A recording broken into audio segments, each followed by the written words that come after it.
Also developing tonight, the government releasing stark new numbers from the crisis on our southern border. The Border Patrol says more than 55,000 unaccompanied children have been detained since October. That is up 500% from this time last year. But while the administration says it was caught off guard by all of this, our next guest says the president has been planning this border breakdown for years. Dinesh D'Souza is a documentary filmmaker and creator of the new hit film America. Dinesh, good to see you. And I know actually you had a meeting on your own book being booted out of Costco with Costco today. We're going to get to that in a moment. But let's start with your theory that President Obama wanted this border chaos. Why? Well, Megan, start by asking this. You have hordes of people who are showing up at the border, women and children with sick and hungry. Now, why is this happening now? You can't say it's because there's poverty and need around the world, because there's been poverty and need around the world since the time of the Babylonians. So why is this occurring now? Are there revolutions swirling across Central America that are coughing up refugees? No, nothing has changed over there. What has changed is over here. The Obama administration for the past 6 years has been signaling that it's not serious about enforcing the immigration laws, that it doesn't particularly care to police the border very tightly, and moreover that it wants to have amnesty at home so that lawbreakers within this country get a break. So those messages eventually filter to people in other countries, and they go, gee, well, if those guys aren't particularly vigilant about their border, it's going to be a chance for us to get across. Right. Well, and so I think the Obama administration has... Let me ask you this, because the president, the White House, they would obviously point to the fact that they say they have record numbers of deportations. Some have questioned those numbers, but they say that they've removed far more illegal immigrants than George Bush did, for example. But let's put that to the side. If your theory is correct, why? Why would the president want this to happen? Think of it this way. The main opposition to amnesty is the Republicans who I think very sensibly say, listen, if you want to discuss how we should deal with our immigration problem at home, let's first lock the border. You can't have a porous border and at the same time be debating the issue. Let's close the border, and then let's as a country get together and sensibly debate what do we do with the illegals who are here. Obama says, okay, how do I thwart that strategy?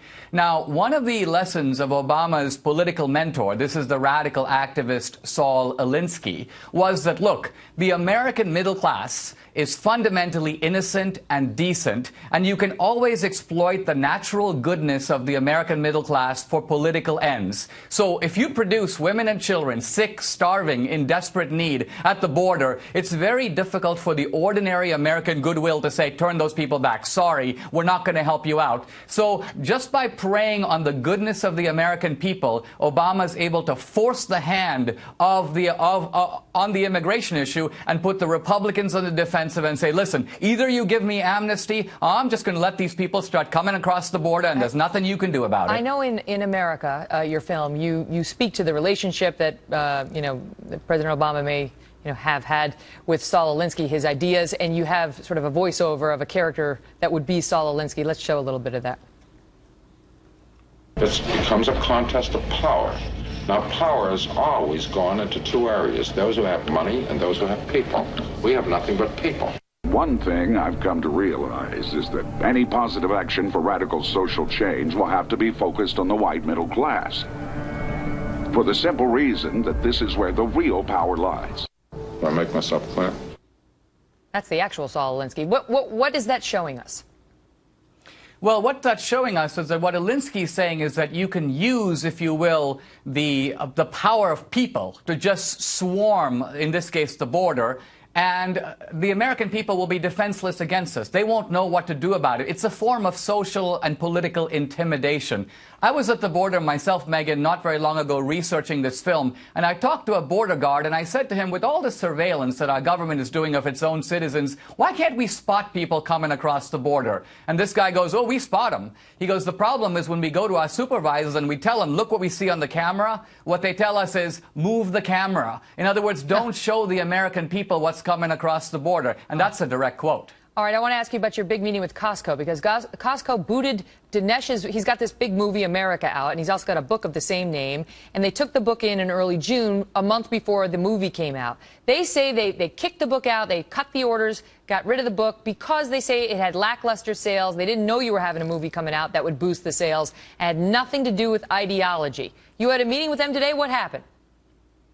Well, I met with the CEO of Costco, Craig Jelinek, and also the number 2 guy, and it was a very eye-opening meeting. I think they sort of expected me to come in the Jesse Jackson style, you know, with a whole bunch of demands. You know, I may be well-dressed, but I'm still oppressed, that kind of thing. Please give me this, please give me that. What I said to them at the outset is, what I want from you is absolutely nothing. And they were a little bit surprised at that. Then they said, well, Dinesh, you're to blame because you're actually making Costco look bad. And I said, wait a minute. No, I'm not to blame. I didn't do this. You know, I'm an immigrant who wrote a book celebrating America, and you decided on the 4th of July to pull this book, and you angered your own customers. A journalist found out about it, reported it, and there were tens of thousands of hits on your site screaming about this. And then the CEO said to me, and I think this reflects well on him, he said, yeah, he goes, in the last week, I've done nothing but respond personally to thousands of my own members who are outraged at what Costco did. And so I think Costco is taking this very seriously. They've ordered more copies of the book. They're trying to rectify the situation. But to me, what it shows, Megan, it shows the power of patriotism, the power of social media, that individuals equipped with an iPad or a phone can make a huge difference. And the power of D'Souza. Good luck with it, sir. Thank you.